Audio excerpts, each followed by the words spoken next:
Today we are going to study about types of information systems. So let's just see what are the topics we're going to cover. Information system के अंदर हम लोग types पढ़ रहे हैं. What are the types? First is operational level. Operational level पे कौन से सारे सिस्टम्स होंगे, फिर नॉलेज लेवल पे कौन से होंगे, मैनेजमेंट लेवल पे कौन से होते हैं, और स्ट्रेटजिक लेवल पे कौन से होते हैं. ऑपरेशनल लेवल पे होता है transaction processing system. Knowledge level पे आता है office automation system and knowledge management system. Management level पे आता है MIS एंड DSS, मतलब decision support system. Strategic level पे आता है executive information system. Exam point of view से हमें ये सारे इंफॉर्मेशन सिस्टम पता होना चाहिए, बिकॉज मे बी इनमें से एक या दो क्वेश्चंस आ जाए.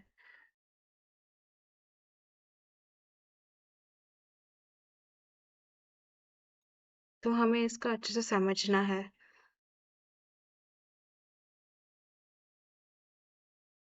इसके सारे टॉपिक्स, इसके सारे सब टॉपिक्स, और हम इसको एग्जाम पॉइंट ऑफ व्यू से कैसे करेंगे. हम स्टार्ट करते हैं उसको पढ़ना. सबसे पहला TPS, transaction processing system. TPS को समझने से पहले समझते हैं कि ऑर्गेनाइजेशन का स्ट्रक्चर क्या रहता है. यहाँ हम बता टाइप्स ऑफ इंफॉर्मेशन सिस्टम के कौन से टाइप्स यूज होते हैं, एक ऑर्गेनाइजेशन में किस तरह से ये सारे यूज होते हैं इंफॉर्मेशन सिस्टम्स. तो ये ऑर्गेनाइजेशन अलग अलग लेवल्स पे होती है. फर्स्ट लेवल होती है strategic level. Middle level is called management level and the lowest is called knowledge and operational level. Must have studied this in strategic management. पूरी जो ऑर्गेनाइजेशन होती है उसको वहाँ पे 3 लेयर्स में होता है, बट फॉर इंफॉर्मेशन सिस्टम हम उसको 4 में डिवाइड करेंगे. तो सबसे पहला है, सबसे टॉप मोस्ट है स्ट्रेटेजिक लेवल. यहाँ पे it's also called executive level. फिर उसके नीचे आता है मैनेजमेंट लेवल. यहाँ पे मिडिल लेवल मैनेजमेंट वर्क करता है. जो सबसे पहला है स्ट्रेटेजिक लेवल, वहाँ पे कौन वर्क करेगा? CEO, CFO, board of directors. ठीक है. जो सबसे बड़े लेवल के एग्जीक्यूटिव लेवल के लोग होते हैं, और सबसे फर्स्ट लेवल होता है ये. फिर आता है मैनेजमेंट लेवल. यहाँ पे मिडिल लेवल मैनेजमेंट जैसे रीजनल मैनेजर, ब्रांच मैनेजर, वो लोग काम करते हैं. फिर आता है नॉलेज. यहाँ पे नॉलेज वर्कर्स काम करते हैं, जैसे कि ऑडिटर्स, काउंसलर्स, एडवाइजर्स जो होते हैं कंपनी के लिए. तो ये जो नॉलेज लेवल के पर्सन होता है वो यहाँ पे काम करता है. एज एन ऑडिटर अगर आप ऑडिट करना चाहते हैं तो आप नॉलेज लेवल के वर्कर हो. और जो फोर्थ लेवल होगा वो होगा ऑपरेशनल लेवल. ये होता है सुपरवाइजरी लेवल. यहाँ जो डे टू डे सुपरवाइजर्स की ड्यूटीज होती है कि किसी को ऑपरेशंस में हेल्प करना, वो सुपरवाइजर्स को वो होता है day to day operations handle करने वाले सुपरवाइजर्स. तो ये ऑर्गेनाइजेशन के 4 लेयर्स थे. ये आपको इन जनरल ऐसे इंफॉर्मेशन के लिए है ताकि आपकी अंडरस्टैंडिंग बढ़ सके. ठीक है.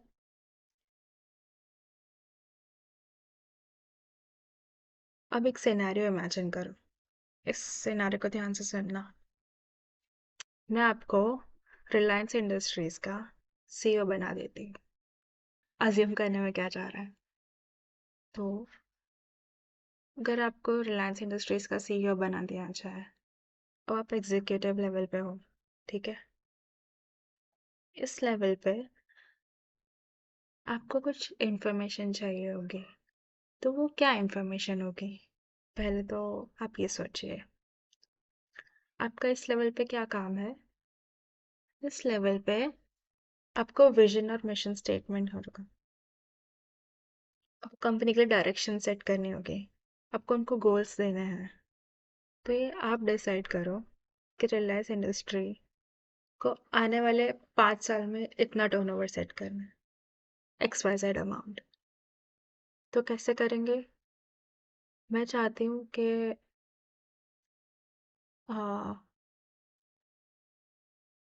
सपोज रिलायंस इंडस्ट्रीज को आगे वाले 5 साल में रिलायंस को एयरलाइन सर्विसेज शुरू करनी है।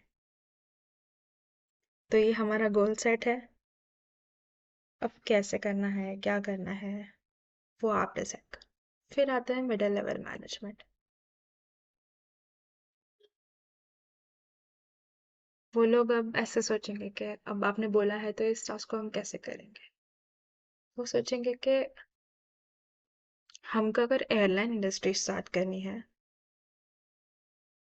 अच्छा, एक और एग्जांपल लेते हैं। आप सपोज प्रोडक्शन कर रहे हो, ठीक है। रिलायंस कम्युनिकेशन जो है वो चाहता है कि वर्ल्ड का सबसे टॉप मोस्ट बन जाए, नंबर 1। या तो लेस का अगर ले तो लेस का सीईओ सोचता है कि आने वाले 5 साल में सबसे हाईएस्ट प्रोडक्शन मुझे करना है ऐसा।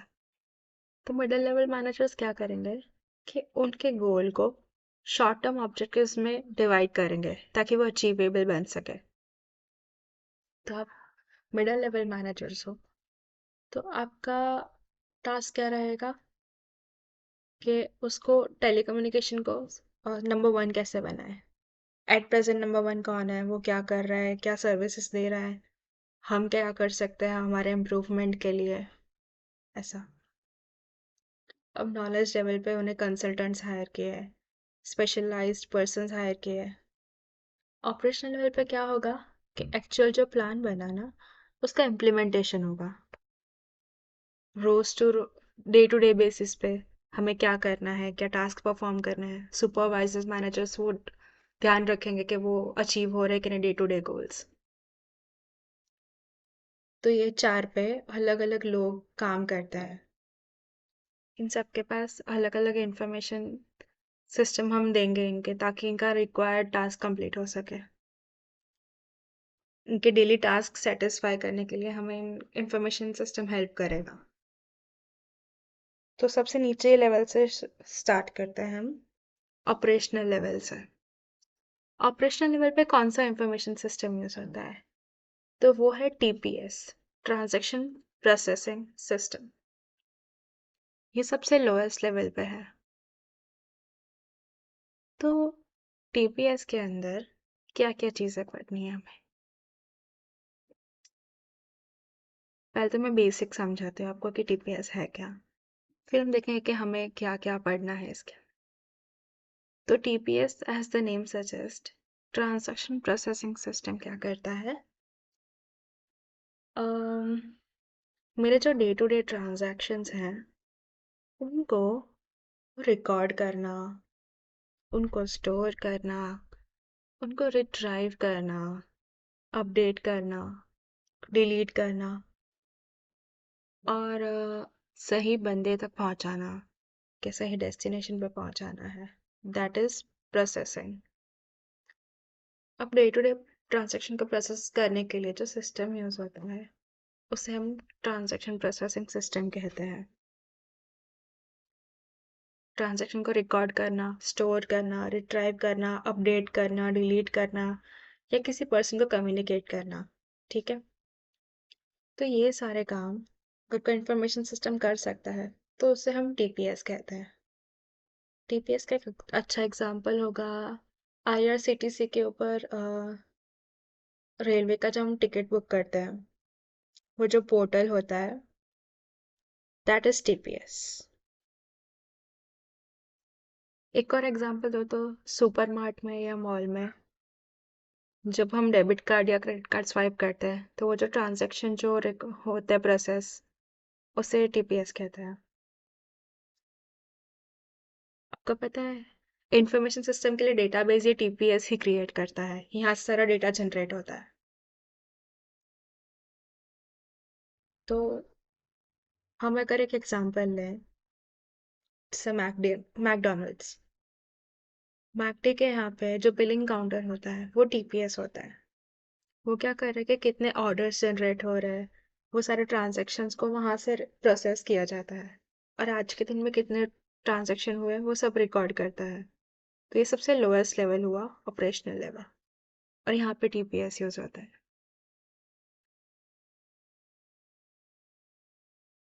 तो चलो एग्जाम पॉइंट ऑफ व्यू से हम देखते हैं कि हमें क्या क्या पढ़ना है।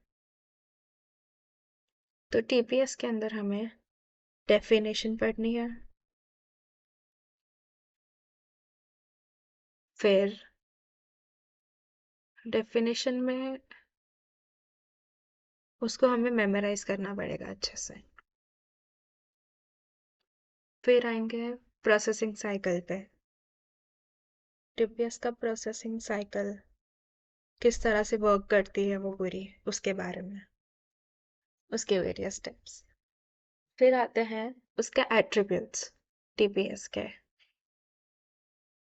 या फिर उसके कैरेक्टरिस्टिक्स बोल लो ऐसे। फिर आते हैं क्वालिफायर्स के, क्वालिफाई करना है अगर क्या कि अच्छा टीपीएस होता है तो उसके it's like an acid test for TPS. तो ये 4 टॉपिक्स हम समझ लेंगे, definition, processing cycle, attributes and qualifiers. ठीक है, तो सबसे पहला है definition.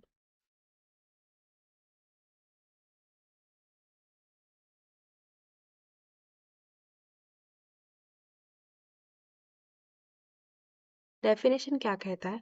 It is a type of information system that collects, stores, modifies and retrieves the day-to-day transaction of an enterprise. Day to day transaction को प्रोसेस करे वैसा। तो पहले तो वो डे-टू-डे ट्रांजैक्शन को कलेक्ट करे, फिर उसको स्टोर करे, फिर ज़रूरत पड़ने पर मॉडिफाई करे और रिट्राइव भी करे।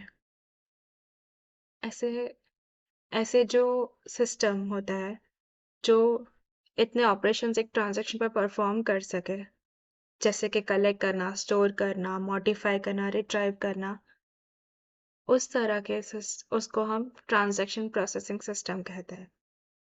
एग्जाम्पल, एयरलाइन रिजर्वेशन सिस्टम हो सकता है, रेलवे रिजर्वेशन सिस्टम हो सकते हैं जैसे आईआरसीटीसी, ये सभी टीपीएस के एग्जाम्पल्स हैं। तो ये हो गई हमारी डेफिनेशन। अब बात करते हैं प्रोसेसिंग साइकिल की। तो टीपीएस के अंदर प्रोसेसिंग होती है, वो सबसे पहले होती है डेटा एंटर होता है पहले सिस्टम के अंदर, ठीक है। फिर डेटा होता है, डेटा की प्रोसेसिंग होती है, फिर डेटाबेस के अंदर स्टोर किया जाता है, डेटाबेस में हम उसे मेंटेन करते हैं उस डेटा को, फिर रिपोर्टिंग की जाती है। मैं आपको एक एग्जांपल देकर समझाती हूँ। सिस्टम के अंदर डेटा एंट्री किया हमने, जैसे कि हमने सुपरमार्केट का वो एग्जांपल देखा था पीओएस सिस्टम का, वहाँ पे हमने एंटर किया, तो बारकोड से स्कैन किया, क्यूआर कोड, और वो स्कैन करके सिस्टम में बिलिंग हो गया, उसका बिल जनरेट हो गया। तो यहाँ पर क्या हुआ कि डेटा एंटर हुआ सबसे पहले। अब कई बार कैसा होता है कि वो बारकोड रीड नहीं हो पाता है, तो मैन्युअली वो एंटर करनी पड़ती है, तो दैट्स डेटा एंट्री, ठीक है। फिर होती है डेटा पे प्रोसेसिंग करना, तो उस डेटा को चेक करेंगे कि वो डेटा वैलिड है, लीगल है, ऐसे वो प्रोसेसिंग होगा। उसके बाद हम डेटाबेस को अपडेट करते हैं, जैसे इन्वेंट्री में से उतना स्टॉक माइनस हुआ, तो एक्स अमाउंट परचेस हो गई, तो उसको माइनस करनी पड़ेगी इन्वेंट्री में से, तो वो डेटाबेस को अपडेट करना हुआ, तो उसमें स्टोर करना, रिट्राइव करना, वो सब कुछ डेटाबेस में मेंटेनेंस में आता है। उसके बाद उसकी रिपोर्टिंग करना कि हर एक डे के एंड पे, at the end of every day, एक रिपोर्ट जनरेट की जाती है कि आज का कितना सेल हुआ हमने, दैट इज रिपोर्टिंग और डॉक्यूमेंटेशन। जनरली ये 4 प्रोसेसिंग साइकिल के होते हैं, तो ये एक लूप में चलता रहता है। अगर हम प्रोसेसिंग में देखें तो वो 2 टाइप्स की हो सकती है। It can be either batch processing और रियल टाइम प्रोसेसिंग। 2 टाइप्स की प्रोसेसिंग हो सकती है। ये हमें बहुत ध्यान से समझना है। बैच प्रोसेसिंग मतलब क्या? कि एक पूरा बैच एक्यूमुलेट होगा पहले तो 10-15 ट्रांजैक्शंस ऐसे एक साथ में, फिर जाके उसकी प्रोसेसिंग होती है। और रियल टाइम प्रोसेसिंग क्या करेगा कि जैसे ही एक ट्रांजैक्शन आया उसको तुरंत ही वो प्रोसेस कर देगा। तो बैच प्रोसेसिंग का एग्जांपल अगर हम देखें तो वो हो सकता है, जैसे एक चेक डिपॉजिट करवाने जाए हम अगर बैंक में, तो जैसे ही चेक जाता है तो बैंक वाला बंदा जैसे हम चेक देना चाहे तो तुरंत थोड़ी कर देगा। नहीं, वो ड्रॉप बॉक्स में कलेक्ट करते हैं सब, फिर फिर जाके दिन में या आर्ली उनका जैसे हो वैसे वो जाके प्रोसेस करते रहते हैं और लास्ट में एंड में प्रोसेस करते हैं। That is called batch processing. अब रियल टाइम प्रोसेसिंग में कैसा होता है कि जैसे ही कोई ट्रांजैक्शन आया हम तुरंत ही उसको प्रोसेस कर देते हैं। तो वो एग्जांपल क्या हो सकता है कि ऑनलाइन बैंकिंग, जैसे अपने पैसे ट्रांसफर किए तो तुरंत आ गए पैसे। RTGS, real time gross settlement. NEFT. तो RTGS is we can say real time processing. जैसे व्हाट्सएप चैट, वो होती है रियल टाइम प्रोसेसिंग। तो जैसे ही हम टाइप करते हैं जब स्क्रीन के ऊपर ऐसे हमें दिख जाता है कि ऑनलाइन है ऐसे, तो वो टाइपिंग इंडिकेटर आता है ऐसे। तो अगर हम चैट से भी बाहर निकल जाए तो फिर ऑफ ऐसे ऑनलाइन इंडिकेटर नहीं आता, तो वो रियल टाइम में स्टेटस को अपडेट करते रहता है ऐसे। जैसे मैं आपको अभी कम्युनिकेट कर रही हूँ तो दैट्स नॉट रियल टाइम, लेकिन अगर आप मेरे सामने लाइव बैठे होते क्लास में तो it would have been real time. Clear? तो रियल टाइम प्रोसेसिंग जो होता है और बैच प्रोसेसिंग, ट्रांजैक्शन प्रोसेसिंग के सिस्टम ये दोनों टाइप से हैंडल कर सकता है। It can be either batch और real time processing. Okay, so now we would talk about attributes. Attributes के अंदर there are 4 types of attributes. Access control, second है इक्विवेलेंस, ओके, थर्ड है high volume rapid processing, and fourth one is trustworthiness. ठीक है, ये 4 aspect जो है वो टीपीएस के हमें पढ़ने हैं, या फिर कह सकते हैं 4 एट्रीब्यूट्स। तो टीपीएस कैसा होना चाहिए, एट्रीब्यूट्स उसके क्या होने चाहिए, कैरेक्टरिस्टिक्स क्या होनी चाहिए। पहला है एक्सेस कंट्रोल। एक्सेस कंट्रोल क्या कहता है कि सिस्टम को कौन एक्सेस कर सकता है, उसके ऊपर कौन कंट्रोल कर सकता है। सपोज आईआरसीटीसी की वेबसाइट के ऊपर आप टिकट्स बुक करते हो, तो मैंडेटरी रिक्वायरमेंट क्या रहती है, वो ये रहती है कि आपके पास एक अकाउंट होना चाहिए। You should be a genuine user. मतलब आप कोई भी एक रैंडम पर्सन आके अकाउंट ओपन नहीं कर सकता, मतलब टिकट्स बुक नहीं कर सकता सारे। आपको पहले एक अकाउंट बनाना पड़ेगा, फिर ही आप एक जेन्युइन यूजर के जैसे हो गए और आप फिर ही टिकट बुक कर सकते हो, वरना नहीं कर सकते। तो एक्सेस कंट्रोल होगी कि बाहर वाला बंदा नहीं कर सकता, जो रजिस्टर्ड है वैलिडेटेड है वही कर सकता है। सेम वे में टीपीएस में एक्सेस कंट्रोल होना चाहिए कि कोई भी इंसान उसको एक्सेस नहीं कर सकता unless and until they have the solve unless and until they have the authority to do so. Access control के बाद जो नेक्स्ट है वो है इक्विवेलेंस। इक्विवेलेंस क्या कहता है कि टीपीएस को अलग अलग डिवाइसेस के थ्रू एक्सेस किया जाएगा, अलग अलग जगह पर से एक्सेस किया जाएगा, तो वो कंसिस्टेंट रहना चाहिए। एक लेआउट जो है टीपीएस का वो कंसिस्टेंट रहना चाहिए ताकि यूजर को कंफ्यूजन ना हो। तो सेम अगर हम आईआरसीटीसी का ही एग्जांपल लें, तो अब जब आप उसकी ऐप पे जाते हो, ठीक है, और उसके जो वेबसाइट है उसके ऊपर अगर आप करते हो, तो दोनों में जो फॉर्म है वो फॉर्म तो सेम ही रहेगा, लुक एंड फील दोनों का सेम ही आएगा। ऐसा क्यों? Because of the equivalence factor. अलग अलग डिवाइसेस पे उसका लुक एंड फील सेम आना चाहिए ताकि यूजर को कंफ्यूजन ना हो जाए। Next is high volume rapid processing. तो टीपीएस कैसा होना चाहिए कि वो बहुत सारे ट्रांजैक्शन को एक साथ प्रोसेस कर सके, ठीक है, ना कि एक दो ट्रांजैक्शंस को। तो आपको पता है कि जब सपोज आईआरसीटीसी में जब सुबह 10 बजे वो तत्काल विंडो ओपन होती है, तब एवरी सेकेंड पे मोर देन 50,000 ट्रांजैक्शंस प्रोसेस होते हैं। Can you imagine?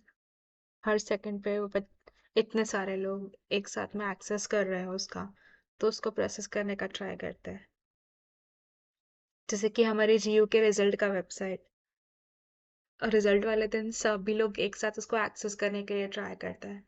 वो बात अलग है कि वो इतना सब मतलब हैंडल एक साथ नहीं कर सकते हैं, but still a system should be such that they could handle such high volume transactions. एक टीपीएस का एक एट्रीब्यूट है ये कि वो ऐसे ट्रांजैक्शन हैंडल कर सके। अभी थोड़े टाइम पहले मतलब जैसे कि सारे फ्लिपकार्ट है, मिंत्रा है, इन पे सेल चलती है, तो उनका टीपीएस ऐसा होना चाहिए कि वहाँ पे सब जो ट्रांजैक्शंस हुए हैं वो हैंडल कर सके उन सबको एक साथ में। कभी कभार जब वो क्रैश हो जाए तो लोगों के ऑर्डर डबल हो जाते हैं, किसी का कैंसिल हो जाता है, किसी का पेमेंट कट हो जाता है, ऐसे।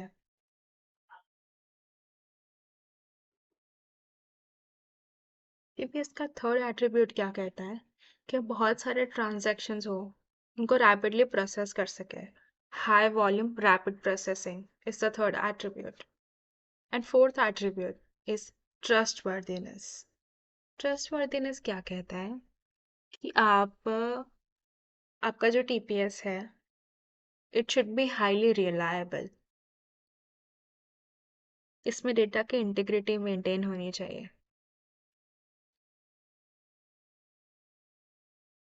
सपोज अगर आप टिकट बुक कर रहे हो और पीएनआर जनरेट हुआ, तो वो दूसरे कस्टमर का सेम टिकट्स फिर से नहीं इशू हो सकती है ना। सपोज आपने दो लोग ने बुक किया तो दोनों को सेम टिकट अलॉट हो जाएगी? नहीं होगी। क्या आपने कभी ऐसा देखा है कि आप ट्रेन में गए हो और आपने देखा हो कि यार ये तो मेरी सीट है, दो जन ऐसे झगड़ रहे हो, because you have booked it, right? System ऐसा होना चाहिए कि उसमें एरर ना आए। दो टिकट एक जन को दो टिकट सेम टिकट दो पर्सन्स को बुक ना हो जाए। चार एट्रीब्यूट्स देखे हमने। सबसे पहला एक्सेस कंट्रोल, फिर देखा इक्विवेलेंस, मतलब सभी प्लेटफॉर्म्स पे सेम लुक एंड फील आना चाहिए। फिर आता है हाई वॉल्यूम रैपिड प्रोसेसिंग। फिर आता है ट्रस्टवर्दीनेस, रिलायबल होना चाहिए, इंटीग्रिटी मेंटेन होनी चाहिए। वो है क्वालिफायर्स। देखो, जैसे अगर कोई सीए का एग्जाम दे रहा है, तो सीए में अगर हम पास हो गए तो आप क्वालिफाई हो जाते हैं, तो आप क्वालिफाई हो जाते हैं सीए के लिए, तो then you would be a chartered accountant. वैसे ही टीपीएस को भी एक एग्ज़ाम देना होता है, टेस्ट देना होता है, ताकि वो एक क्वालिटी टेस्ट को पास करके वो क्वालिफाई कर सके। मतलब टीपीएस पर कोई एसिड वैसिड नहीं डालना है, that's called an acid test.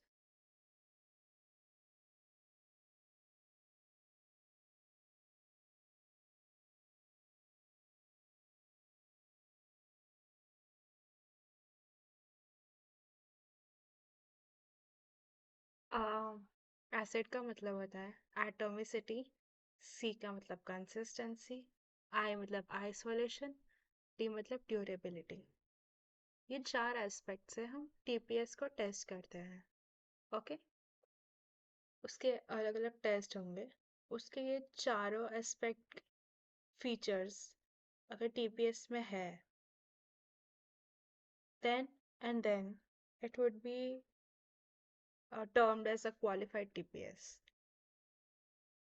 ठीक है, तो let's study them. First one is atomicity. Atomicity क्या कहता है कि ट्रांजैक्शन को एज अ फुल रिकॉर्ड करो, पार्ट्स में नहीं होना चाहिए। एग्जाम्पल हो सकता है कि सपोज कोई मेरे अकाउंट में पैसे ट्रांसफ़र कर रहा है, तो जैसे ही अकाउंट में पैसे ट्रांसफ़र करें, दैट्स अ 2 स्टेप प्रोसेस।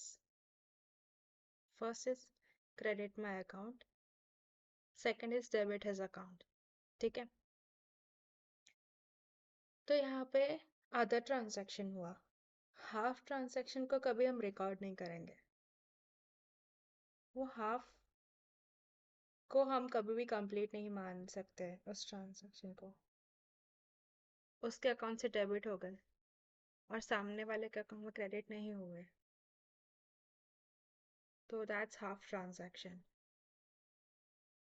तो ऐसे ट्रांजैक्शन को टीपीएस रिकॉर्ड नहीं करना चाहिए। अदर वे राउंड हो तो it would be beneficial, like मेरे अकाउंट में क्रेडिट हो जाए और सामने वाले में से कट नहीं हुआ। बट ऐसा होता नहीं है। सो एटॉमिसिटी मीन्स ट्रांजैक्शन को एंटायरली हमें रिकॉर्ड करना चाहिए। TPS should be such that it records the whole transaction. Next is consistency. Consistency क्या कहता है कि TPS जो है वो नेगेटिव वैल्यू कभी एक्सेप्ट नहीं करना चाहिए। जैसे कि आप एग्जांपल लो कि आप अगर पैसे निकाल रहे हैं, ठीक है, तो बैंक, अगर आपका डेबिट कार्ड है तो जो मिनिमम बैलेंस है उससे आप कभी बैलेंस नहीं निकाल सकते, मिनिमम बैलेंस से नीचे। Third one is isolation. Isolation क्या कहता है कि अगर एक ट्रांजैक्शन के 2 पार्ट्स हैं तो there must be proper isolation between them. मैं अगर किसी के अकाउंट में पैसे ट्रांसफ़र कर रही हूँ तो मेरे अकाउंट से डेबिट होंगे, उनके अकाउंट में क्रेडिट होंगे। ये 2 एक ही ट्रांजैक्शन के पार्ट्स हैं, लेकिन there must be isolation between these 2 transactions. कि मेरे अकाउंट से पैसे ट्रांसफ़र हो रहे हैं तो मेरे से डेबिट होंगे, तो मैं सिर्फ मेरे अकाउंट का ही स्टेटस देख सकती हूँ कि मेरे में से डेबिट हुए और मेरे में कितना अवेलेबल बैलेंस है। और जिसके में पैसे ट्रांसफ़र होंगे वो सिर्फ उसके अकाउंट की डिटेल्स देख सके कि उसके अकाउंट में कितने क्रेडिट हुए। ठीक है, since they are they still are the part of same transaction, but उन दोनों के बीच में हमें डिफरेंस पता चलना चाहिए, that's isolation. Fourth point says durability, which means that transaction that is done should not be undone. जैसे एटीएम में गए, कार्ड स्वाइप किया और पैसे निकाले, सपोज 1000 रुपीज़ निकाले, पैसे निकल गए, फिर आप ऐसा नहीं कह सकते कि मतलब मुझे तो 500 ही चाहिए थे, 500 वापस डाल दो। 500 उसमें वापस नहीं जाएंगे मशीन में। दो यू कैन आप जमा करवा सकते हो वापस बैंक में, बट वो एटीएम मशीन में वापस नहीं जाएगा। So transaction once done cannot be undone।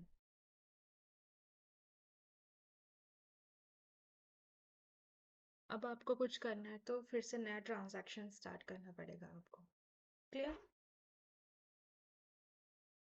वैसे एक और एग्जांपल ले सकते हैं कि आप कार्ड स्वाइप कर रहे हो, फिर आपका नाम डिस्प्ले होगा, क्या मतलब यहाँ से ट्रांजैक्शन शुरू हो गई है, एक ट्रांजैक्शन यहाँ से स्टार्ट हुआ है। लेकिन आप पिन नंबर गलत डालोगे तो ब्लैंक स्पेस नहीं होता उसमें, फिर उसमें कार्ड निकाल के फिर से स्वाइप करना पड़ता है। मतलब ट्रांजैक्शन पूरा हो गया पर वो एरनियस था, इसलिए हमें वापस से करना पड़ा उसको। तो transaction which was once done, कि वो पासवर्ड जो हमने गलत डाला वो हमने अब प्रोसेस पूरा नहीं होगा, इसलिए अब उसको हम बैक स्पेस नहीं दबा सकते, तो that can not be undone. These are the four qualifiers on basis of which we can say that TPS is a good quality TPS.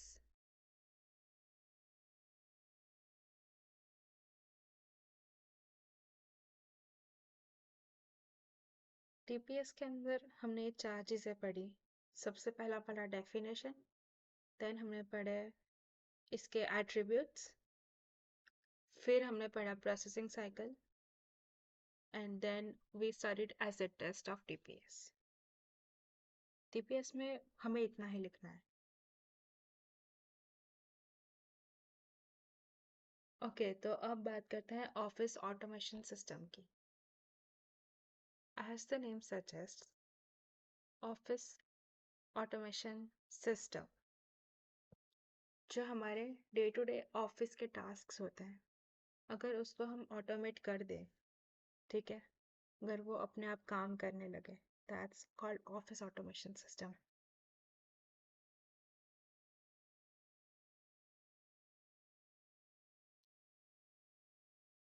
अभी जो हमने पढ़ा वो था ऑपरेशनल लेवल का ट्रांजैक्शन प्रोसेसिंग सिस्टम, ठीक है। अब है नॉलेज लेवल, ठीक है। नॉलेज मैनेजमेंट सिस्टम पे ऑफिस ऑटोमेशन सिस्टम यूज होता है।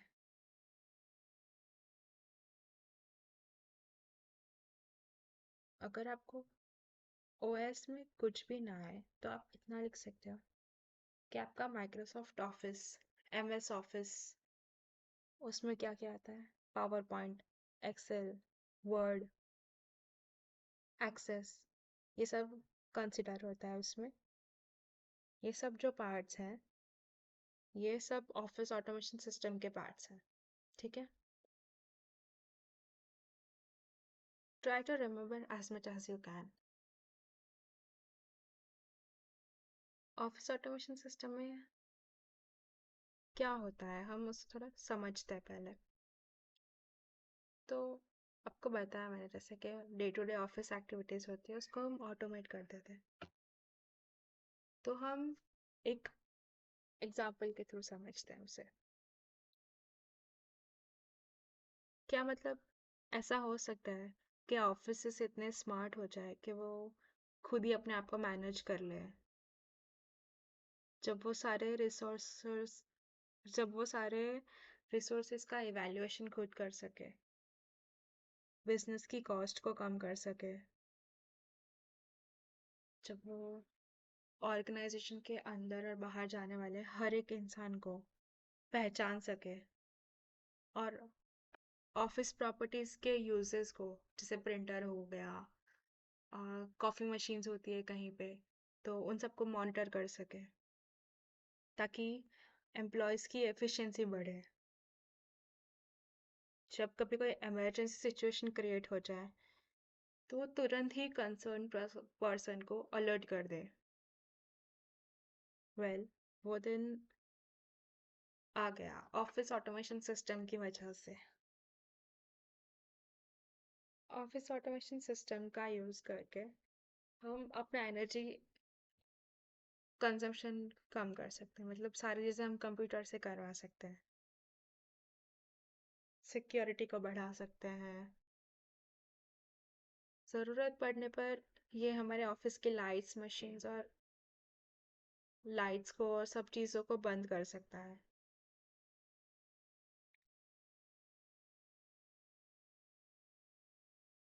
ऑफिस में आने जाने वाले सारे लोगों का रिकॉर्ड रखता है office automation system.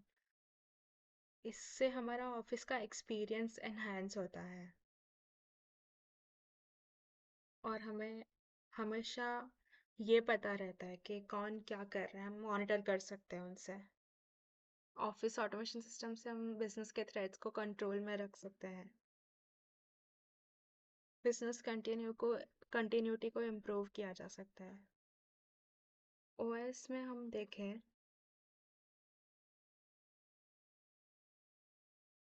Office automation system में हम देखेंगे उसका इंट्रोडक्शन, उसकी एक्टिविटीज़ की क्या परफॉर्म हो सकती है,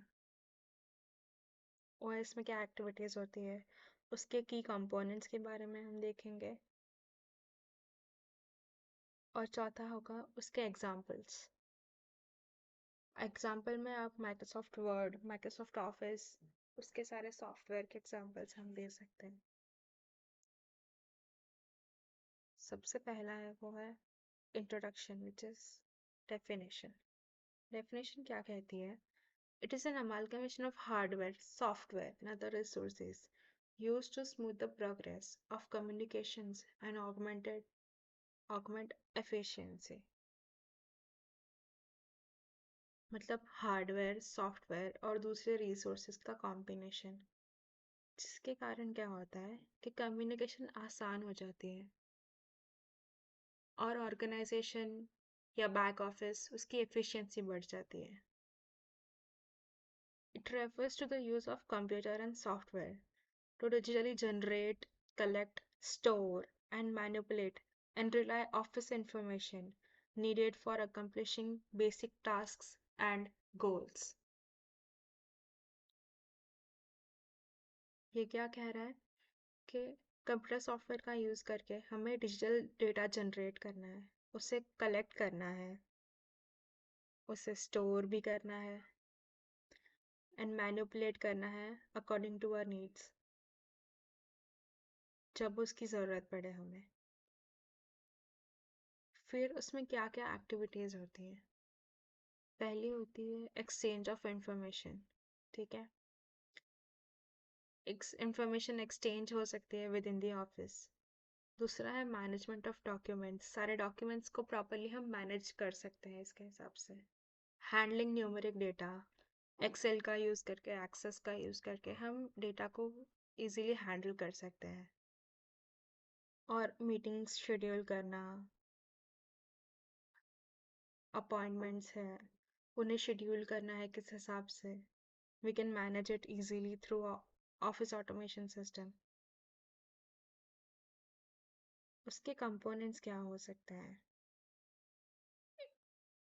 पहला है इंफॉर्मेशन एंड कम्युनिकेशन। उसके क्या क्या पार्ट्स हो सकते हैं? इंफॉर्मेशन एंड कम्युनिकेशन उसका एक पार्ट है ऑफिस ऑटोमेशन सिस्टम का। सेकंड हो गया एप्लीकेशंस, तो वो हो सकती है कंप्यूटर बेस्ड और non computer based application. Third है प्रॉब्लम सॉल्वर्स, उसमें इंटरनल और एक्सटर्नल हो सकते हैं। डेटाबेस भी आता है, आप वो भी इसमें लिख सकते हैं। फिर उसके एग्जांपल्स हमने जैसे देखा है, word processing, email, voice mail, फिर video conferencing is a good example, और फैक्स के लिए भी हम इसे यूज़ कर सकते हैं। तो ये सब इसके एग्जांपल्स हो गए। So for this one, this much is enough. हमने यहाँ क्या क्या पढ़ा? We started with transaction processing system, जो कि ऑपरेशनल लेवल पे होता है।